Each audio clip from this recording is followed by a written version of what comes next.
Hey guys, I go by Too Sweet. Welcome to the Farmhouse Productions at Film.Record. Have you ever been interested in the strange, unexplained, sometimes dark history of our country? Well, I have a special surprise for you all. Come take a trip with me to the town of Medfield, Massachusetts, where one of the forgotten places of America is.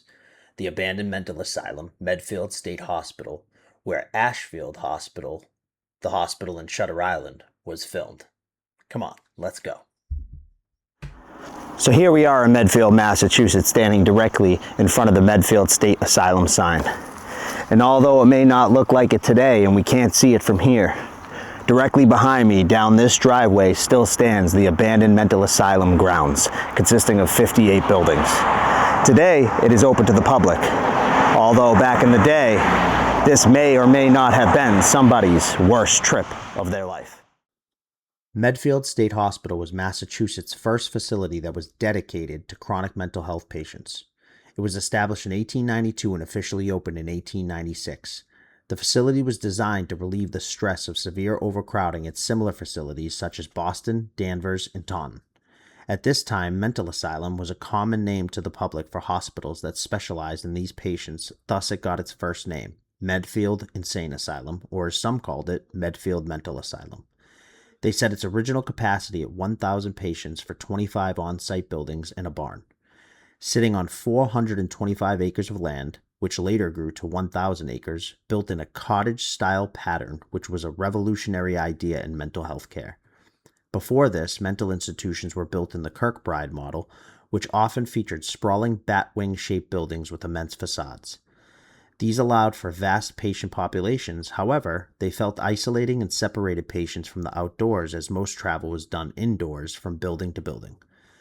This new cottage style was the response to this, which promoted smaller, decentralized buildings arranged in a village-like manner. This directly made outdoor travel part of the institution's way of life, as patients would be allowed sunlight and fresh air as they moved from building to building. This spurred an entire change of philosophy that surrounded mental health care, promoting a more therapeutic versus institutionalized way of mental health care. Of the original 25 buildings were 18 wards, an administration building, and even a church, known as St. Jude's Chapel.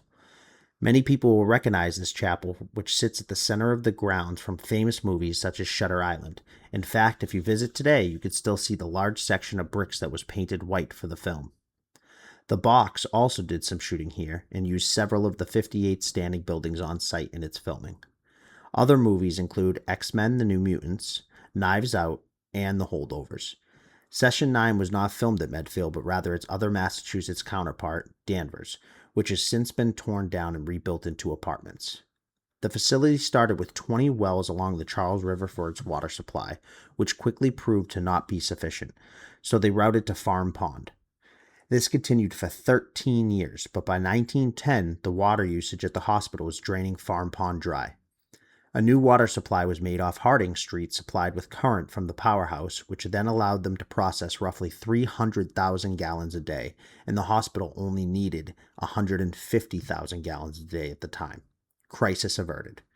The first 120 patients arrived to Medfield from Taunton Insane Asylum shortly after May 1st, 1896, and it was officially dubbed Medfield Insane Asylum for the chronic insane. At this point, only half of the 25 buildings were completed.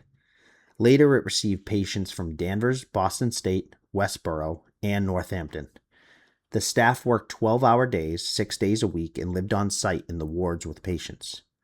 In 1897, the 1,000 patient capacity was already reached, and a decade later hit a whopping 1,554 patients. At this time, the death rate was averaging 4 people a week, which was even more than the town of Medfield's death rate.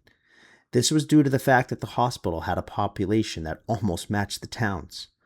Although this was known as one of the better hospitals in mental health care at the time, this didn't change some of the darker things that occurred here. In the first year, William Spearing died of shock from burns he received from being placed into a tub of scalding water. Possibly due to some of the bad exposure, in 1905 the hospital changed its name to Medfield State Asylum, which later again, as we know, changed to Medfield State Hospital. This town-like hospital was completely self-sufficient. We already know they had their own water, but they also grew their own food, had over 1,000 cattle and over 3,000 hens, a morgue, and they even had their own graveyard, which has 841 grave sites, which started outnumbered, but later an attempt was made to attach names to the deceased. By the 1930s, the hospital now boasted over 2,300 patients, becoming a victim to the overcrowding situation it was built to help relieve. In 1938, the first round of shock treatment started, and this year also had 2 deaths of patients from being assaulted by employees. At this time, the population of the hospital was larger than the town of Medfield, and in fact, between the years 1930 and 1950, the town purchased its water from the hospital. That is, until it finally built its own wells in the 1950s.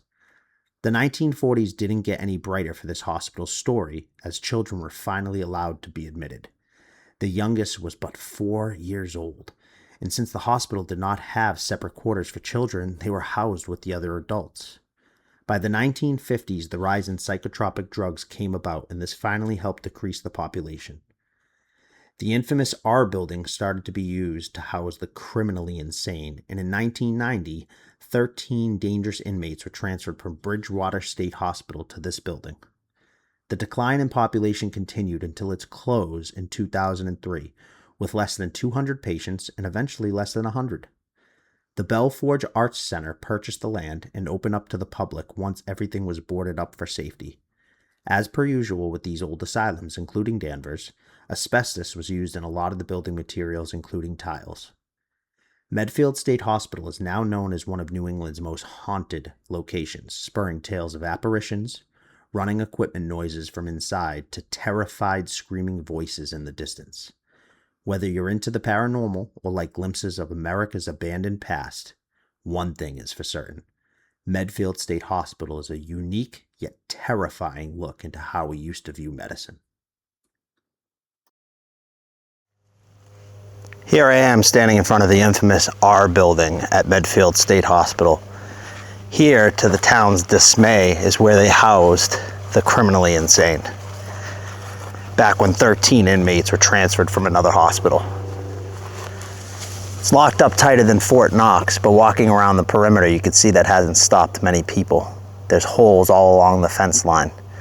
The fence was built because of the open ground concept of this hospital. They didn't want any of the inmates from this particular building making their way into the town, which did happen from time to time with other patients.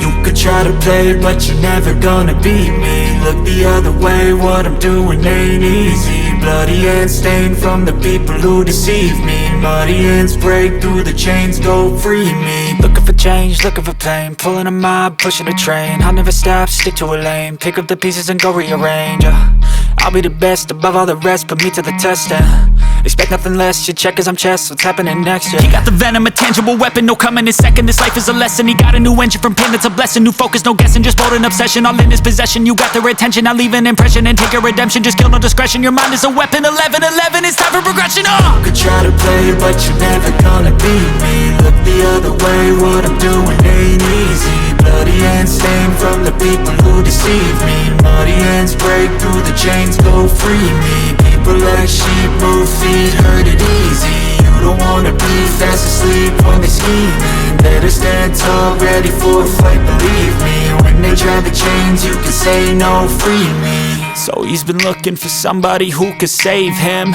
instead of searching inside for what they gave him. A strong will, strong mind causes mayhem. We could change the world, change times, rearrange them. Staying on pace, running the race. Life is a chase, I don't want a place, I wanna be first. Work till it hurts, dehydrated thirst till I'm in a hearse. High ambitions in the right mind can take you so far. It's like you lived a few lifetimes. Take off from a break off from the weak minds, they can stay soft. You can change lives, you create thoughts, never waste time. You got one shot, you got one life, better pop off. What do you like? Make a dream job. No 9-5, no mean boss, just my life and free thoughts. You could try to play, but you're never gonna beat me. Look the other way, what I'm doing ain't easy. Bloody hands stained from the people who deceive me. Muddy hands break through the chains, go free me. People like sheep move feet, hurt it easy. You don't wanna be fast asleep when they scheming. Better stand tall, ready for a fight, believe me. When they try to change, you can say no, free me.